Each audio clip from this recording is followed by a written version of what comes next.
नमस्कार मित्रों, आज हम फिर उपस्थित हुए हैं अपनी भगवद गीता के प्रवचन की अगली श्रृंखला लेकर।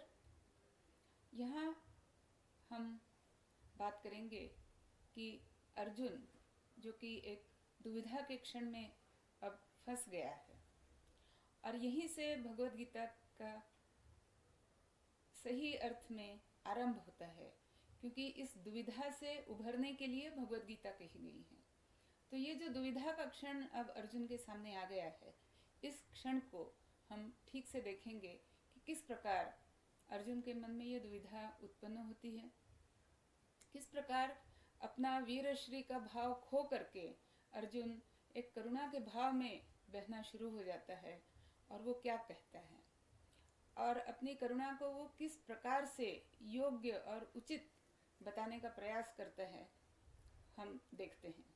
अर्जुन कहता है, दृष्ट्वेमं स्वजनं कृष्ण युयुत्सुं समुपस्थितं सीदन्ति मम गात्राणि मुखं च परिशुष्यति वेपथुश्च शरीरे मे रोमहर्षश्च जायते गाण्डीवं स्रंसते हस्तात् त्वक्चैव परिदह्यते न च शक्नोमि व्यवस्थातुं भ्रमतीव च मे मनः।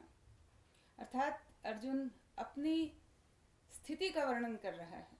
वो कह रहा है, कृष्ण, हे अच्युत, मैं इन स्वजनों को सामने देख रहा हूँ और मेरी अवस्था अत्यंत व्याकुल हो गई है।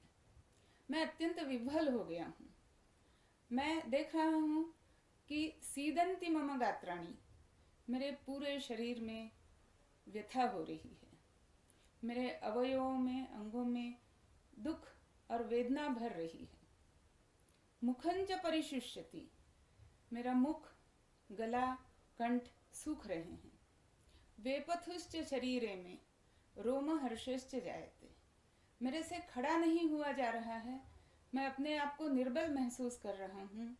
मेरे पैरों में लग रहा है कि कोई संबल नहीं रहा, और मेरे रोमांच खड़े हो रहे हैं।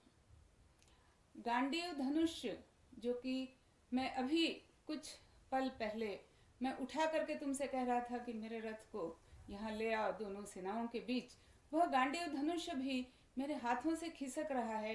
इतने मेरे हाथ भी अब निर्बल हो रहे हैं कि गांडीव मेरे से पकड़ा नहीं जा रहा है। और त्वक्चैव परिदह्यते, मेरी त्वचा जो है उसमें एक दाह, एक जलन ऐसी उत्पन्न हो रही है जो मेरे पूरे शरीर को जला रही है।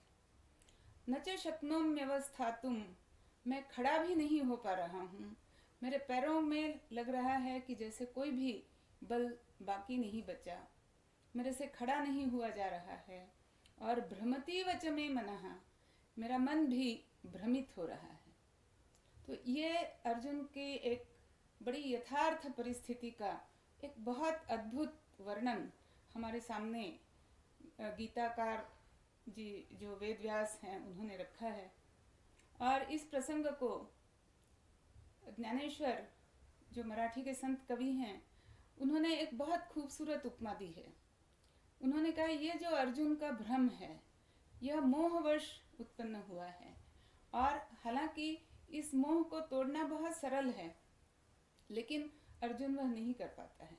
तो ज्ञानेश्वर ये कहते हैं कि जैसे भ्रमर होता है, भंवरा होता है, वो एक कठिन लकड़ी में भी सुराख कर सकता है, लेकिन फिर भी जब शाम को वो किसी कमल पुष्प पे बैठता है और अंधेरा होने के बाद उस कमल पुष्प की पंखुड़ियाँ सिमटने लगती हैं और भंवरा जो है उसके अंदर कैद हो जाता है। कैद होने के बाद वो ढूंढता रहता है कि मैं बाहर कहाँ से निकलूं, और उसे ये भी पता है कि अगर वो जल्दी नहीं निकल पाया तो हो सकता है कि उसे अपने प्राणों से हाथ धोना पड़े। उसे ये भी पता है कि कमल की पंखुड़ियाँ बहुत कोमल हैं, लेकिन फिर भी वह इस भ्रम में है कि इन कोमल पंखुड़ियों को वो काट नहीं सकता है।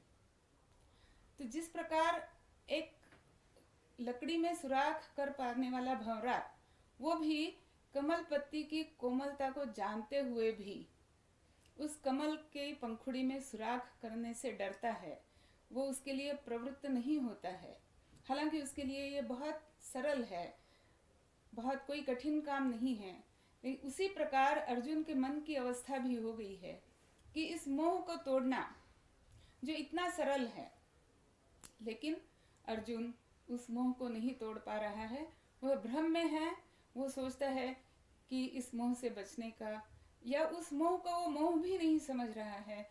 वो यही कह रहा है कि ये मेरे स्वजन हैं और इन्हें सामने देखकर और इनके विनाश की कल्पना से मैं पूरा गलित गात्र, जिसको कहते हैं कि जिसके अवयवों में केवल वेदना ही वेदना भरी है, जिसके अवयवों में कोई बल नहीं रहा, और ये सारा जो अर्जुन के सामने ये जो समस्या उत्पन्न हुई, ये जो स्थिति उत्पन्न हुई, ये सारी इस बात के कारण है कि वह अपने चारों तरफ केवल स्वजनों को देखता है और केवल उसी बात को वो पहचान पा रहा है। उससे परे की कोई बात वो सोच नहीं पा रहा है।